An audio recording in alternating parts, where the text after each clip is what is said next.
parce que ça fait 3 ans qu'on n'a pas fait, hein, à cause du Covid, donc on est vraiment heureux de faire quelque chose, surtout avec Isabelle. Hein, tout le monde connaît Isabelle à Noisy maintenant, hein, et sa troupe. Donc vraiment, je vous souhaite de passer un bon moment. Et puis Isabelle, à toi de jouer. Bah d'abord, pour nous, c'était évident de répondre à la demande de Claudine pour animer la nuit de la lecture, parce qu'en fait, elle nous prête l'espace pour répéter aussi. Donc, du coup, voilà. C'était un moyen de réunir du coup nos univers pour de vrai en même temps, parce que généralement, on se croise. Vous avez des adultes, des collégiens, des lycéens, des primaires qui ont répondu présent pour animer la nuit de la lecture, et on a décidé avec Claudine de vous lire des extraits du Petit Prince parce que c'est quand même un très joli texte. Voilà, j'ai pas grand chose d'autre à vous dire. Merci à la commune de soutenir tout ça, monsieur le maire est là. Merci Dominique d'être toujours présente aussi avec nous pour la culture. Grâce à vous, on arrive à faire plein de choses et la preuve en est, vous êtes tous là. Donc voilà, on se régale, les enfants, vous y mettez tout votre cœur, les grands aussi. Et puis, profitez.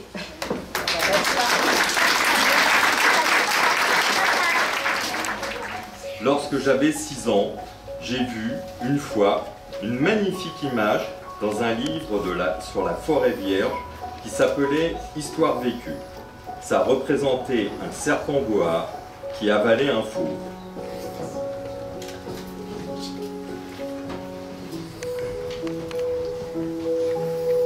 Les serpents boa avalent leur proie tout entière, sans la mâcher. Ensuite, ils ne peuvent plus bouger et ils dorment pendant les 6 mois de leur digestion. Mon dessin ne représentait pas un chapeau, il représentait un serpent boa qui digérait un éléphant. Chez moi, c'est tout petit. J'ai besoin d'un mouton. Dessine-moi un mouton. Alors j'ai dessiné. Il regarda attentivement, puis... Non, celui-là est très malade. J'en veux... Faisons un autre. Ça ne fait rien. Dessine-moi un mouton. Il me fallut longtemps pour comprendre d'où il venait. Le petit prince, qui me posait beaucoup de questions, ne semblait jamais entendre les miennes. Ce sont des mots prononcés par hasard qui peu à peu m'ont tout révélé. Et le petit prince eut un très joli éclat de rire qui m'irrita beaucoup. Ah, c'est drôle! Et mon ami eut un nouvel éclat de rire. Mais où dit qu'il aille? Et il s'enfonça dans une rêverie qui dura longtemps. Puis, sortant mon mouton de sa poche, il se plongea dans la contemplation de son trésor. Vous imaginez combien j'avais pu être intriguée par cette demi-confidence sur les autres planètes. C'est ainsi que le 3e jour, je connus le drame des baobabs. Mais le petit prince ajouta: Par conséquent, il mange aussi les baobabs. Jusqu'à ce qu'il prenne fantaisie à l'une d'elles de se réveiller.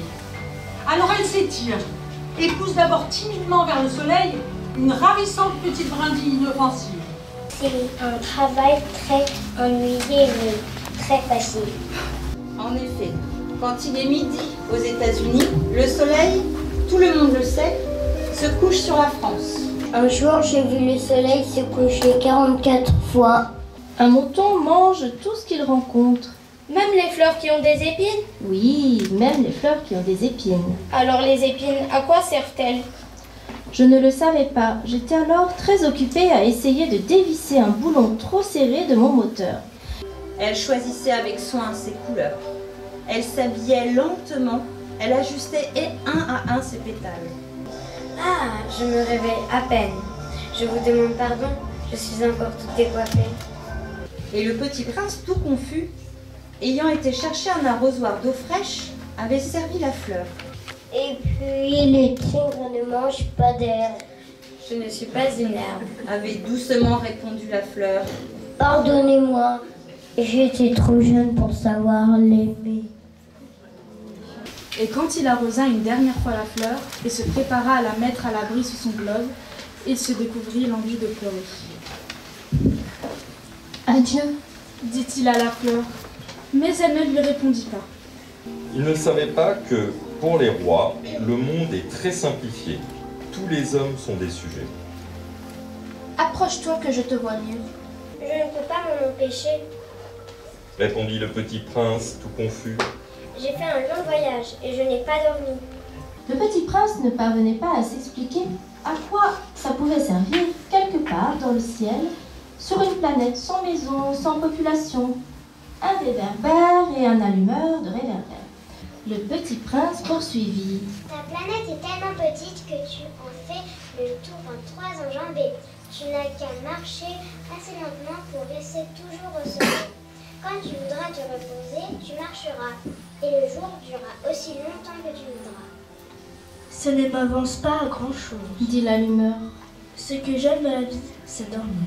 C'est un savant qui connaît où se trouvent les mers, les fleuves, les villes, les montagnes et les déserts. Ça, c'est bien intéressant, dit le petit prince. Ça, c'est un véritable métier. Et il jeta un coup d'œil autour de lui, sur la planète du géographe. C'est possible. Donc, quand la moralité paraît bonne, on fait une enquête sur sa découverte. Je suis tellement triste, Dit le je ne peux pas jouer avec toi. dit le renard. Je ne suis pas apprivoisée. Ah, pardon, qui es-tu? Dit la voix sous le pommier. Je suis là. Dit le petit prince.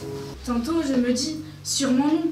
Le petit prince enferme sa fleur toutes les nuits sous son globe de verre et il surveille bien son mouton. Alors je suis heureux et toutes les étoiles rient doucement.